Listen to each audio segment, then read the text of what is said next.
Legend has it that from 1504 to 1508, Michelangelo ate just once a day and refrained from brushing his teeth for weeks.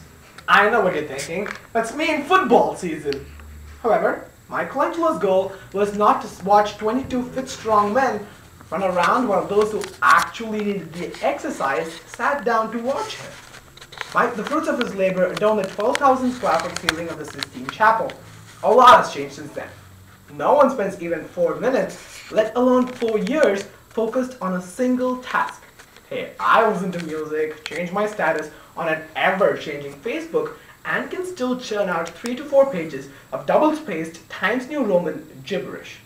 However, the New Atlantis of Spring 2008 reports that it can take office workers an average of 25 minutes to recover from answering phone calls and emails and return to their original task.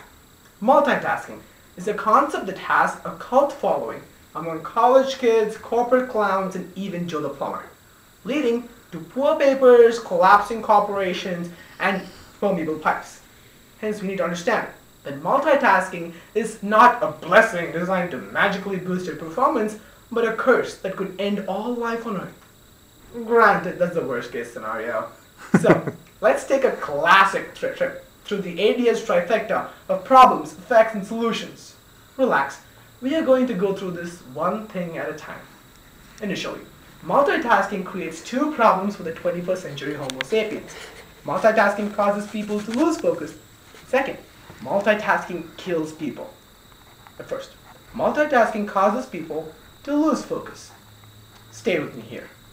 Multitasking is like playing tennis with 3 balls at the same time. You're hitting a lot of shots, but none of them are crossing the net. Edward Hallowell, in his book Crazy Busy, explains that we tend to lose focus when we opt to make activities more interesting through multitasking. Half the time, we don't know what we're doing or how we're doing it, but somehow we have just done it. Hey, that explains teen pregnancy. Second, just like going overtime, multitasking kills people. The week of March 3rd, 2009 reports Janine Compton from Dayton, Ohio, got a citation for breastfeeding her child in public while talking on the phone. And oh yeah, driving! What kind of boob does that? The NPR of October 16, 2008 reports that driving under the influence of cell phones slows down our reactions and makes us miss a lot of things in our visual periphery, a symptom similar to being legally drunk, or a technology-induced beer goggle. The BBC of February 2, 2009 reports that Philippa Curtis was sent to jail for sending 20 text messages before she crashed her car and killed the guy fixing his flat tire. Hey, it's all fun and games until somebody gets killed. Multitasking is like heroin. It strains your cognitive abilities and endangers lives, but is considered totally cool. The concept of multitasking is problematic because it causes people to lose focus and can be fatal. So when we return to today's research question, why do I have a research question, my ADS? No, it's not because CAs are funny. It's because I wrote this speech at the same time I wrote my CA. But don't worry, no one died! Other than this joke. So, in order to look to the effects of multitasking, we need to look at our brains and our society. Initially, multitasking causes our brains to jerk around like beef jerky. Hey, you try coming up with something better, okay? The New York Times of October 24th, 2008 reports that our brain switches back and forth when it's multitasking. And it has to learn, forget, and relearn the rules of each task. This inhibits our ability to process information, thereby decreasing efficiency and increasing mistakes. We don't need 8 more years of that. A study conducted by the Institute of Psychiatry at the University of London found out that it can take office workers to suffer twice as much a drop in IQ levels when they are multitasking through phones and emails as that of marijuana smokers. Michael Phelps never swims and smokes pot because he knows.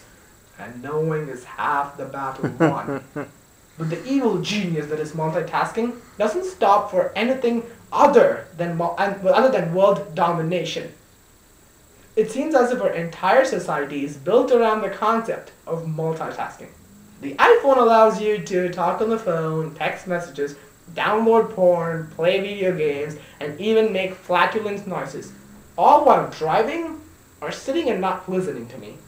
John Lawrence in his blog posted on December 21st, 2008 reports that our civilization has a working relationship with technology on a scale never seen before.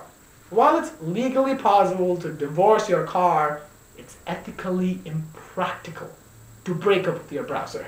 Mozilla Firefox, who uninstalled you? This inherent dependence on technology has led us to a point where we are more addicted to multitasking than Angelina Jolie to adoption. Clearly, multitasking affects our brains as well as a society, but now our civilization is on the brink of making a huge mistake, like the time Jesus was killed, or when Ugg boots were invented. Fortunately, unlike the auto industry, there is hope. Solutions can be seen on personal and social levels. On a personal level, write to your congressperson and ask them not to multitask. They seem to find it difficult to separate between boring lecture and important congressional meetings. The Huffington Post of February 25, 2009 reports that congresspersons were transfixed when President Obama gave his State of the Union address. The reason? They were twittering. It's okay to text in class, but to Twitter in a congressional session? I mean, why should elected representatives pay attention to what the President of the United States is saying? It's not like we are in a war or facing an economic crisis. As the guys in Washington seem to have their hands full, that's what she said, it's up to us to combat multitasking through single tasking. Through single tasking, we can focus on a single task. That's probably where they got the name from. Zen Habits, in their website updated daily reports that by single tasking, we increase the attention we give to each task. And this increases quality of work and reduces stress levels. So in order to correct the fragmentation of our minds and memories, we can use a device known as a hipster PDA, also known as a scrap of paper to make to-do lists. The social solution to multitasking is like a hot new fashion trend. Seems foolish if one person does it, but if everyone follows along, it could become the next bell bottoms, zoot suit, or hippie headband. We need to shift our societal values. We need to say no to multitasking and yes to single tasking. And more importantly, we need to look at multitaskers with the same disdain we hold for pedophile priests or drunk drivers. Look, if you think simple multitasking is okay, now is the time to change your attitude. At one point of time, we thought smoking was safe, radium was a wonder drug, and voting Republican completely harmless. But now we know better. Today, we looked at the problems, effects, and some solutions for multitasking. So I know what you're thinking. I get it, Sarvesh, multitasking is bad. But neither am I smelly, nor am I painting the ceiling of the Sistine Chapel. So why should I care about it? But then again, maybe if you're not multitasking, you could achieve something just as magnificent.